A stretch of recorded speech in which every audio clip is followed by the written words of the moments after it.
아마도 역사상 위대한 예언가들의 이름을 들으면 우리 독자 여러분께서는 더 이상 낯설지 않을 것입니다. 16세기의 노스트라다무스, 예언의 신비로 알려진 맹인 예언가 바바 반가, 일본 만화 속 예언가 타츠키, 20세기의 에드가 케이시, 그리고 21세기에는 인도의 천재 예언가 아난드와 예언가 파커가 있습니다. 그들 모두는 매우 유명한 예언가들로 많은 사람들을 놀라게 한 사실은 그들이 모두 2025년에 발생할 커다란 사건에 대해 언급했다는 점입니다. 예를 들어 바바 반가는 2025년에 유럽의 인구가 급격히 감소할 것이라고 말했습니다. 타츠키는 2025년 7월에 역사상 유례없는 대지진이 발생할 것이라고 언급했습니다. 또한 노스트라다무스는 하늘에서 불의 재앙이 내려올 것이라고 예견했습니다. 이런 예언들은 2025년에 정말 무슨 일이 일어날지에 대해 많은 사람들에게 의문을 불러일으켰습니다. 이런 질문 속에서 우리는 약 1000년 전에 활동한 한 예언가가 남긴 예언을 발견하게 되었는데 놀랍게도 이 예언 역시 2025년에 대해 언급하고 있습니다. 바로 당나라 시대의 유명한 선지자이자 고승인 황바선사의 예언입니다. 이 예언은 14개의 시로 구성되어 있으며 그중 12개는 이미 실현되었습니다. 이 시를 남긴 이는 결코 평범한 사람이 아니었습니다. 그는 중국 역사에서 큰 깨달음을 얻은 고승이자 불법을 홍포한 인물로 잘 알려져 있습니다. 더불어 그는 신비로운 예언서를 남긴 것으로도 유명합니다. 그렇다면 이 대사는 어떤 인물이었으며 왜 미래를 예견할 수 있었던 것일까요? 그리고 가장 중요한 것은 그의 마지막 2개의 예언이 2025년에 대해 어떤 내용을 담고 있는지입니다. 함께 알아보도록 하겠습니다. 황바 희우는 당나라 시대의 중국 선승으로 선종에서 매우 중요한 인물로 꼽힙니다. 그는 귀신의 본질을 꿰뚫어 볼 수 있는 능력을 가졌을 뿐만 아니라 비범한 지혜를 지닌 사람이었습니다. 출가 후 그는 반야의 철학을 연구하고 전파했는데 이는 개념을 초월하는 일종의 궁극적 지혜입니다. 이 지혜를 깨달으면 있음과 없음이 서로 대립하는 것이 아니라 본질적으로 하나의 통합체임을 알게 됩니다. 비록 황바가 일찍이 불법의 교리를 깨우쳤지만 그의 행동 방식은 다른 출가자들과는 사뭇 달랐습니다. 그는 심지어 당 현종을 3번이나 뺨을 때린 적이 있었는데 놀랍게도 현종은 그에게 감사의 뜻을 표했습니다. 전해지는 이야기에 따르면 당 현종이 즉위하기 전 그는 엄관사에서 소승으로 수행한 적이 있습니다. 당시 그의 스승이 바로 황바선사였습니다. 어느 날 황바가 부처님께 예배드리고 있을 때 소승이었던 당 현종이 물었습니다. 스승님, 수행자는 부처님을 숭배하지 않고 법에 집착하지 않으며 스님들에 의존하지 않아야 한다고 들었습니다. 그렇다면 스승님은 왜 부처님께 예배드리십니까? 이 질문을 들은 황바는 즉시 그의 뺨을 한 대 때리며 말했습니다. 부처에게 집착하지 않고 법에 집착하지 않으며 승단에 집착하지 않는 가운데에서도 예배는 행해지는 법이다. 이는 예배를 통해 무엇인가를 구하는 것이 아니라 이 행위를 통해 수행하고 불법의 교리를 깨닫는다는 의미였습니다. 그리고 그 스승이 바로 황파이였습니다. 어느 날 황파이 부처님께 예배드리고 있을 때 소승이었던 당 현종이 그 모습을 보고 물었습니다.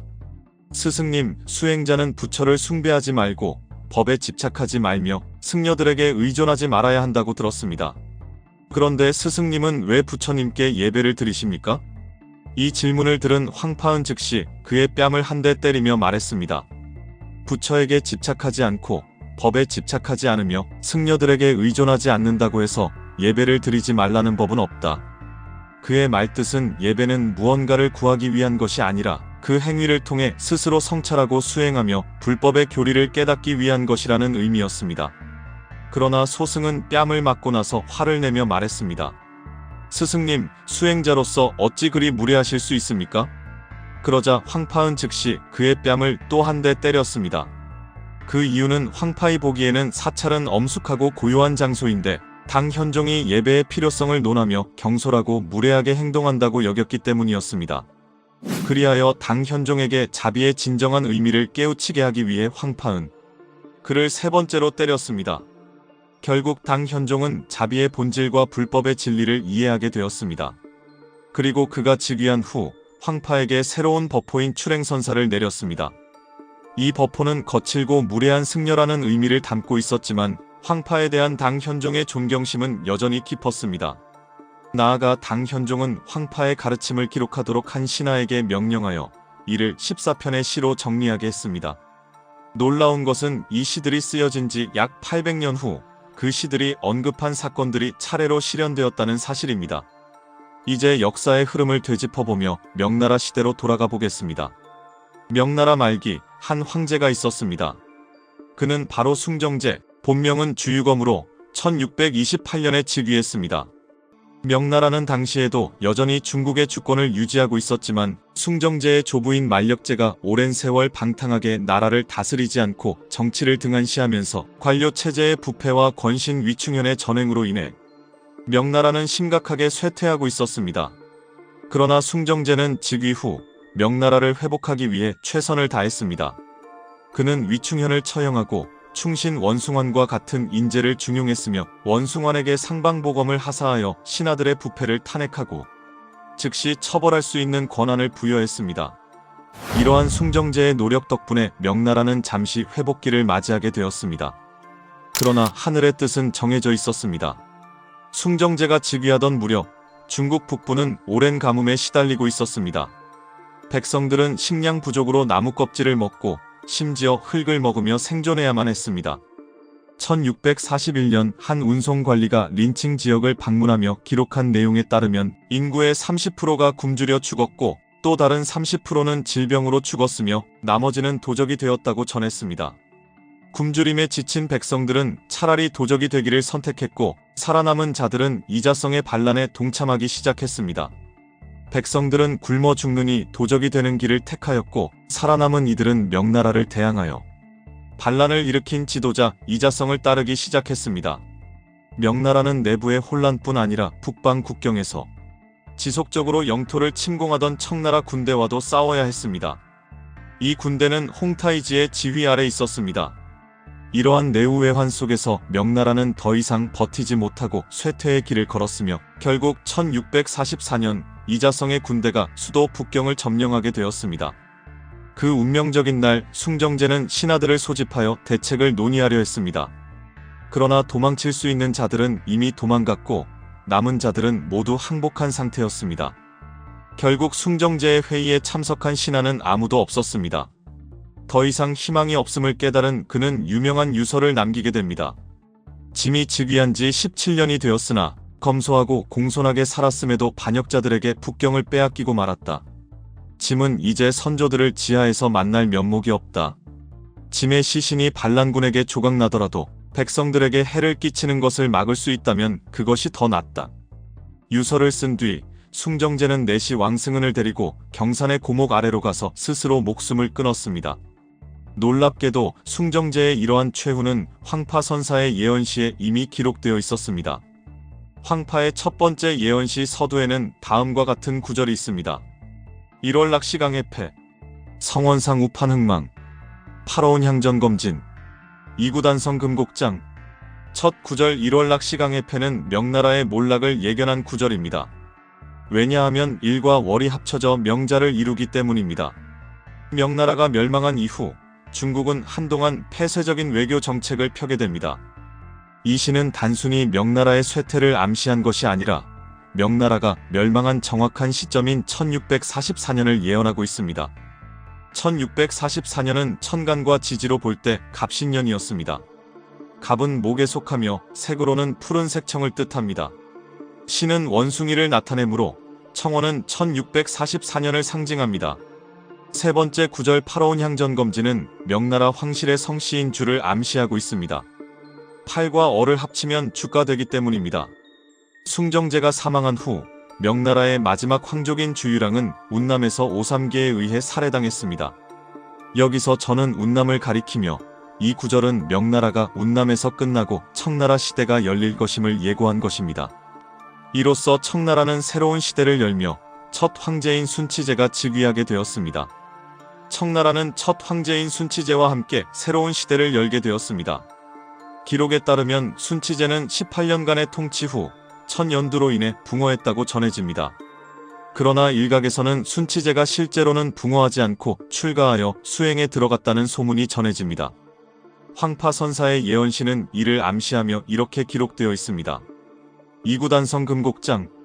이 구절에서 2구는 2 곱하기 9로 18을 나타내며 이는 순치제의 18년 통치를 상징합니다.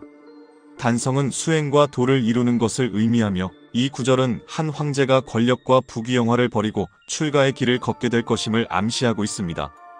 역사적 관점에서 보면 순치제의 이러한 선택은 옳은 결정으로 보입니다. 그의 뒤를 이어 중국은 유례없는 번영기를 맞이하게 되었습니다. 중국 역사는 나라가 넓고 강성하며 국경지대의 외국 세력마저 조공을 바칠 정도로 영향력을 행사했던 극히 번영한 시기를 목격한 바 있습니다. 국가는 평화로웠고 백성들은 풍요와 행복을 누릴 수 있었습니다. 이 시대를 만든 인물이 바로 강희제였습니다. 그러나 이 찬란한 번영기가 거의 무산될 뻔했던 것을 아는 이는 강희제 본인뿐이었습니다. 강희제, 본명은 애신강나 현엽으로 1661년 2월 5일 황제로 즉위하였습니다. 1662년 그는 연호를 강희로 바꾸었습니다. 즉위 당시 강희제는 불과 8세에 불과했으며 4명의 보정 대신인 생리, 색극탁, 오백, 아비의 감독 아래 통치를 시작했습니다. 그러나 강희제가 성장하면서 오백이 권력을 남용하고 있음을 깨닫게 되었습니다. 오백은 강희제의 반대조차 무시하며 색극탁을 처형하도록 강요할 정도로 오만했습니다. 이때 강희제는 오백이 계속 전횡을 일삼는다면 자신은 영원히 꼭두각시 황제에 불과할 것임을 깨달았습니다. 이에 따라 중국 역사상 가장 치열한 권력 투쟁 중 하나가 시작되었습니다. 1669년 어느 날 16세의 강희제는 평소처럼 궁궐의 환관들을 모아보고라는 놀이를 즐겼습니다. 보고는 청나라 8기군의 주요 무술 훈련 중 하나였습니다. 오백은 강희제가 단순히 보고에 빠진 어린아이에 불과하다고 생각하여 이를 경시하고 강희제의 요청에 따라 남서방에 방문했습니다.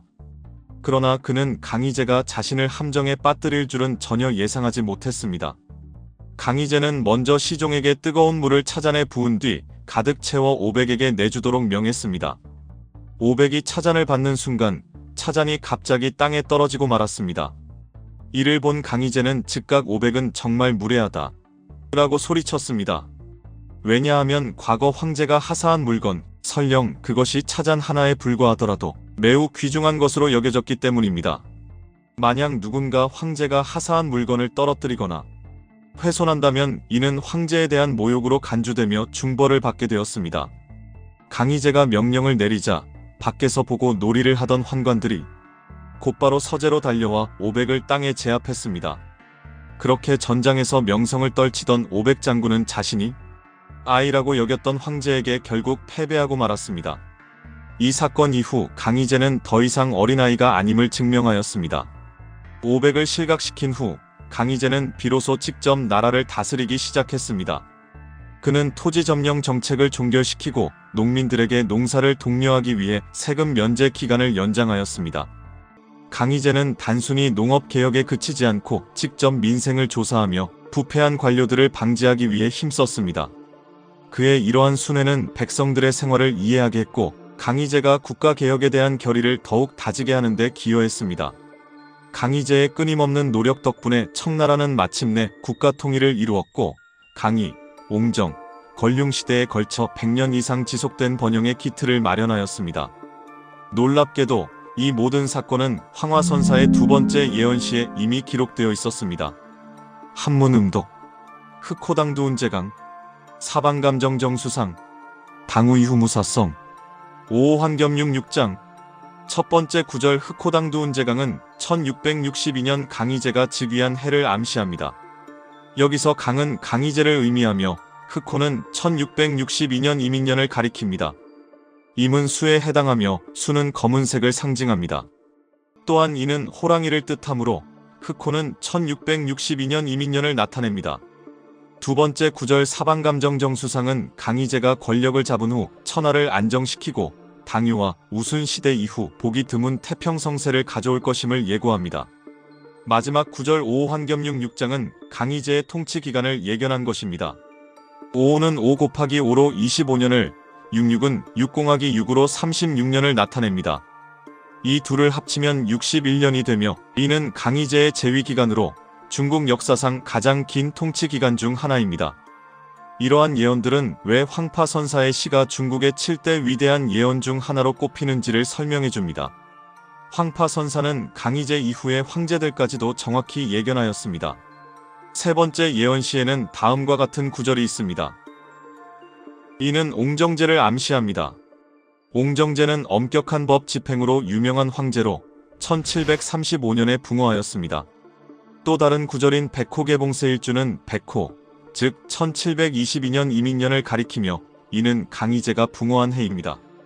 또한 일주는 12년의 주기를 나타냅니다. 1723년 옹정제가 즉위한 이후 12년을 더하면 그의 붕어 연도인 1735년이 됩니다. 특히 옹정제가 붕어하던 순간 그는 건천궁에 매우 중요한 물건을 숨겨두었습니다. 1735년 8월 23일 옹정제가 원명원에서 붕어하자 권력 있는 한 대신이 금이군을 이끌고 건천궁으로 들어가 정대광명 편액 뒤에 숨겨진 비밀 상자를 꺼내왔습니다. 그 상자 안에는 옹정제가 미리 정해둔 후계자의 이름이 적혀 있었습니다. 모든 대신들이 모인 자리에서 상자가 열리자 후계자는 그의 네 번째 아들인 애신강나 홍역, 즉 걸륭제로 확인되었습니다. 걸륭제는 1735년년에 공식적으로 즉위하였습니다. 그는 강희제와 옹정제가 쌓아올린 문치와 무공을 바탕으로 영토를 더욱 확장하였고 신장을 정복하여 청나라를 권력의 정점에 올려놓았습니다. 1773년 나라가 평화롭던 시기에 걸륭제는 사고전서라는 방대한 백과사전의 편찬을 명령하였습니다. 이 편찬 작업은 9년 동안 진행되었으며 당시 세계에서 가장 방대한 문서 작업으로 기록되었습니다. 당시 세계에서 가장 방대한 편찬 작업으로 기록된 사고전서는 걸륭제의 직접적인 지휘 아래 완성되었습니다. 걸륭제는 단순히 책을 편찬한 것에 그치지 않고 평생 동안 4만 편이 넘는 시를 창작할 정도로 문학에 대한 열정을 가졌습니다. 1795년 걸륭제는 통치 60년을 맞이했습니다. 그러나 그는 할아버지 강희제의 61년 통치 기록을 넘어서지 않기 위해 자발적으로 황위에서 물러났으며 그의 15번째 아들인 영염에게 양위하였습니다. 하지만 걸륭제는 태상왕으로서 실질적인 권력을 유지했고 모든 국정 결정은 그의 승인을 받아야만 했습니다. 그는 1799년 2월 7일 자금성에서 89세의 나이로 붕어하였고 중국 역사상 가장 장수한 황제로 기록되었습니다. 걸륭제는 생애 전반부에는 뛰어난 정책을 실행하며 국가를 번영으로 이끌었으나 후반부에는 사치와 방만함에 빠지며 통치에 소홀해졌습니다. 이러한 변화는 청나라가 번영에서 쇠퇴로 전환하는 계기가 되었습니다. 놀랍게도 이러한 일련의 사건은 황파선사의 예언시에서 이미 암시되었습니다. 네 번째 예언시에서 다음과 같은 구절이 등장합니다. 여기서 육갑은 60년을 뜻하며 이는 걸륭제의 60년 통치를 정확히 나타냅니다. 다섯 번째 예언시는 다음과 같이 이어집니다. 정룡은 병진년, 즉 1796년을 가리키며 이는 가경제가 즉위한 해를 나타냅니다.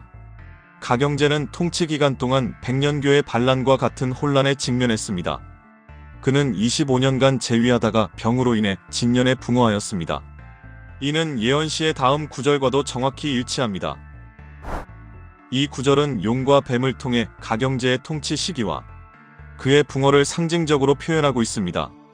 가경제 이후 청나라는 더욱 심각한 재난에 직면했습니다. 도광제는 1824년 갑진년에 즉위하였으나 그의 통치 시기에도 청나라의 정책은 심각하게 낙후되어 있었습니다. 당시 중국은 여전히 자신을 세계의 중심으로 여겼으나 같은 시기 영국은 1차 산업혁명을 통해 엄청난 경제적 사회적 변화를 경험하고 있었습니다. 기계가 인간의 수작업을 대체하며 영국의 경제는 눈부신 성장을 이루고 있었습니다. 청나라는 이러한 국제적 흐름에 뒤처지며 점차 쇠퇴의 길로 들어섰습니다. 영국의 경제는 급속도로 발전하였고 이에 따라 새로운 상품 소비 시장이 필요해졌습니다. 당시 중국은 자급자족 경제체제를 유지하며 폐쇄 정책을 고수하였고 외국 상품 수입에 대한 수요가 전혀 없었습니다. 그러나 영국은 이를 돌파하기 위해 중국의 거대한 무역시장을 개척하였습니다. 그 중심에는 아편 무역이 있었습니다. 아편은 강력한 중독성을 지닌 물질로 중국 내에서 점차 사용이 확산되면서 상황은 매우 심각해졌습니다. 이에 따라 1838년 청나라는 임칙서를 임명하여 아편 무역과 소비를 단속하도록 명령하였습니다. 임칙선은 도광제의 전폭적인 지지를 받으며 광저우에서 1839년 3월까지 2만 개 이상의 아편 상자를 압수하고 같은 해 6월 1일 공개적으로 소각하였습니다. 하지만 이러한 중국의 강경 대응은 영국을 격분시켰고 이는 결국 1840년 아편 전쟁으로 이어졌습니다. 영국군은 첨단 무기와 훈련된 군사력을 바탕으로 청나라 군대를 쉽게 격파하였고 1842년 청나라는 불평등 조약의 서막을 여는 난징 조약을 체결하게 되었습니다. 난징 조약의 주요 내용은 다음과 같습니다. 첫째, 영국에게 여러 항구를 개방할 것. 둘째, 홍콩 섬을 영국에 할양할 것. 셋째, 영국에 2100만 냥의 은을 배상할 것. 이후 다른 열강들도 잇따라 중국으로 진출하며 불평등 조약을 강요하였습니다. 이로 인해 청나라는 경제적 정치적으로 더 큰 혼란에 빠지게 되었고 나라는 점점 쇠락의 길로 들어섰습니다. 권력을 놓고 경쟁하는 과정에서 많은 이들이 다음과 같은 의문을 가질 수밖에 없습니다. 과연 황파선사의 이 예언들은 너무나도 정확해서 오히려 의심스럽지 않은가? 혹시 후대 사람들이 황파의 이름을 빌려 가짜 예언을 만들어낸 것은 아닐까? 사실 이러한 의문은 충분히 제기될 만합니다. 황파선사는 당나라 시대의 인물이었으나 그의 예언들은 명나라 말기에 시작하여 미래로 이어졌습니다. 만약 이 시들이 진정으로 황파선사가 작성한 것이라면 왜 그는 5대 10국이나 원나라의 시대를 생략했는가? 이와 관련하여 일부 사람들은 시간이 모든 것을 밝혀줄 것이라고 주장합니다. 황파선사의 제13번째 예언시에는 다음과 같은 구절이 나옵니다. 적서시동물 부동, 중원호경 불위공, 서방제견 남군지, 귀도금사운이 중. 이 시의 의미를 해석하자면 어느 해자, 즉 쥐띠 해가 매우 특별한 해가 될 것임을 암시하고 있습니다. 그 해에는 평소와는 다른 이례적인 사건들이 발생할 가능성이 있음을 시사합니다. 역사적으로 쥐띠 해에는 많은 중요한 사건들이 발생하였습니다. 예를 들어 1912년에는 남경 임시정부가 수립되었고 2020년에는 전 세계적으로 팬데믹이 발생하였습니다. 두 해 모두 쥐띠 해였다는 점은 많은 사람들에게 주목받았으며 이는 황파선사의 제13번째 예언시가 팬데믹 이후의 세계를 예견한 것이라는 믿음을 강화시켰습니다. 만약 이 해석이 옳다면 우리는 특히 주의해야 합니다. 왜냐하면 시에는 다음과 같은 구절이 등장하기 때문입니다. 귀도금사운이 중. 이는 금사, 즉 뱀띠 해가 도래할 것임을 의미하며 이는 2025년을 가리킵니다. 2025년은 새로운 대전환의 시기가 될 가능성이 있습니다. 황파선사의 마지막 예언시에서는 다음과 같이 적혀 있습니다. 1월 전이여 전륜, 오생악액막인년, 노승어 차유다구, 사후한 수문후인. 이 시의 의미는 세상이 인과의 순환을 따르고 있으며 뱀띠해 이후에 어떤 일이 일어날지는 누구도 예측할 수 없음을 나타냅니다. 황파선사조차도 우주의 변화무쌍함 속에서 미래를 정확히 예언하는 것은 불가능하다고 인정하고 있습니다. 그러나 그는 또한 세계는 끊임없이 새로워지고 변화할 것이며 미래의 운명은 우리 인간 스스로에게 달려있음을 암시합니다. 따라서 2025년이 반드시 나쁜 해가 될 것이라고 단정할 수는 없습니다. 오히려 새로운 시대의 시작이 될 가능성도 있습니다. 여러분은 2025년을 어떻게 생각하시나요? 다가올 어려움에 어떻게 대비해야 할까요? 여러분의 의견을 아래 댓글로 남겨주세요.